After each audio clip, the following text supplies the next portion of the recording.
Hey YouTube, Beardmaster180 here. Today I feel like doing something a little different. I'm not going to be reviewing a newer movie, I'm going to be reviewing an older movie. This is not scripted, so I apologize for any ums and uhs and stuff like that, so fair warning ahead of time. But the movie I'm going to be reviewing is Star Wars Episode 1, The Phantom Menace. And with me today I have Screw Attack G1 user 4D2. What's up? Hi. This is mostly going to be his review. I'm just kind of going to sit back and throw in my opinion here and there, so take it away.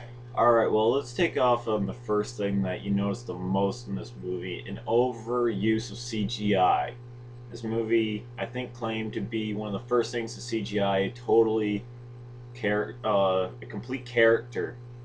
And ever since that happened, I've been very disappointed with movies lately. Yeah, Avatar, I'm looking at you. Yep, same here. This movie, CGI, not only did it start the shitty CGI trend, not only did it start the CGI trend, it also was horrible in this movie.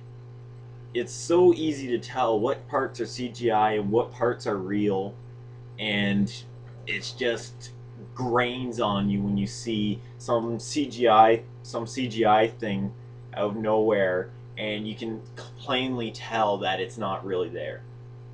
Yeah, I know the feeling. That's one thing that I don't like about CGI is when you can tell that something's green screened or something is,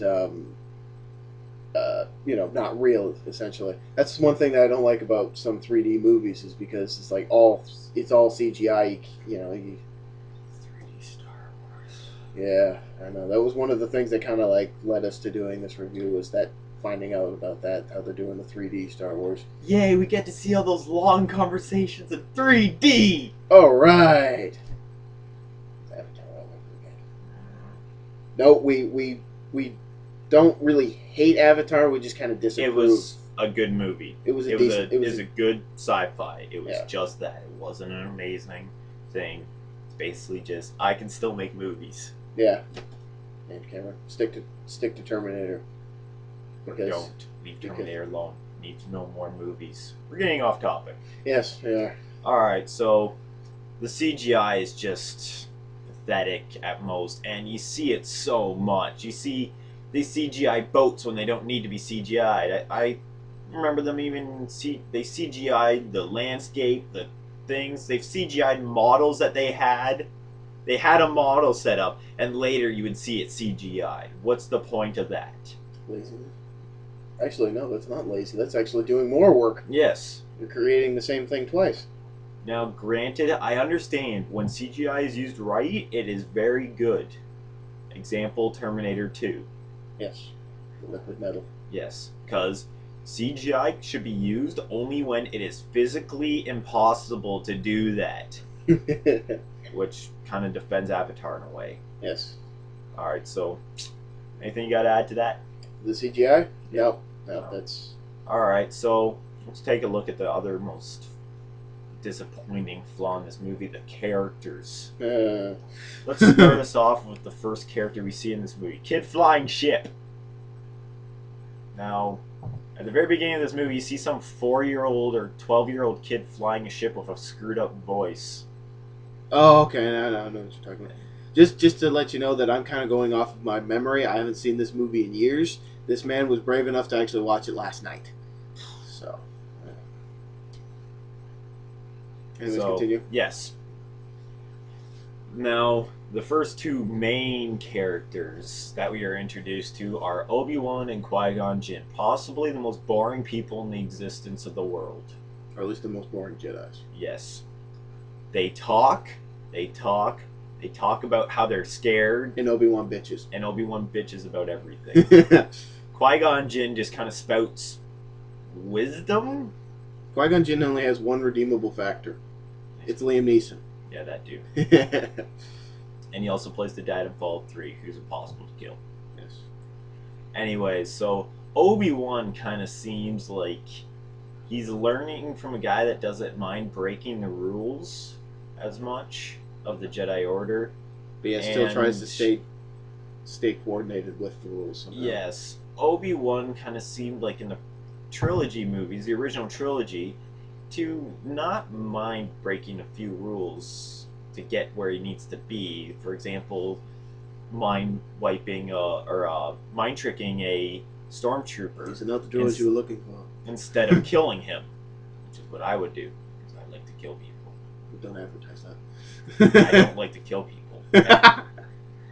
FBI, if you come to my door one more time, I don't know if I'll be in Canada. Okay, we're gonna abort this joke. Moving on. Anyways, I am a law-abiding citizen. I have not seen that movie. All right.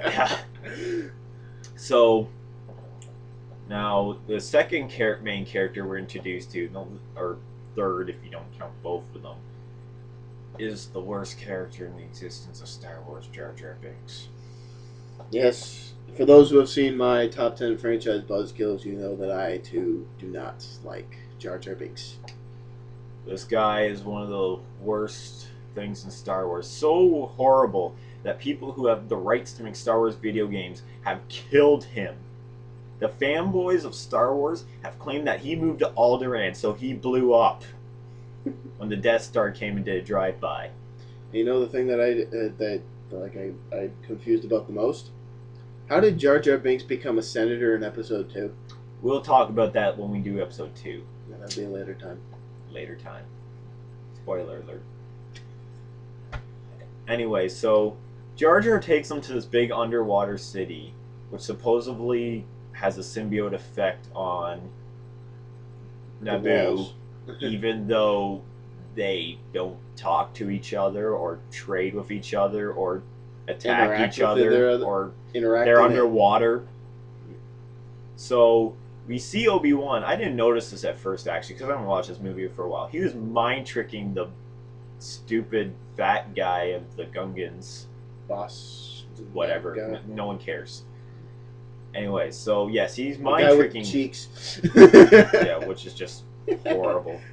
So he's mind tricking this guy to get what he wants. So we can see kind of how Qui-Gon Jinn doesn't mind using people. I thought the Jedi were supposed to help people, not use them and steal their bongos. Well, think about it. Boss Nanga wasn't a people.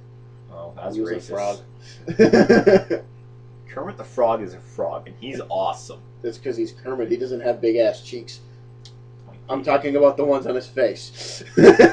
Yeah, so we see Jar Jar is just totally useless.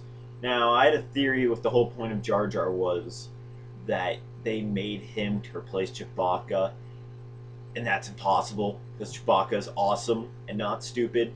And even though we don't understand what he's saying, I still had a better idea of what he was talking about. Except for the Christmas special.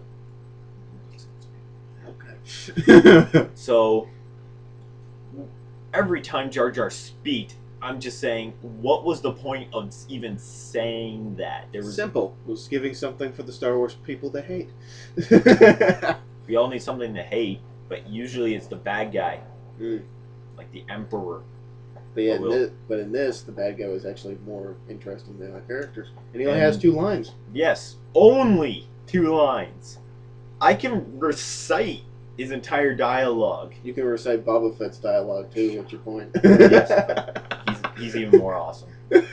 All right, we'll finally get revenge, my master.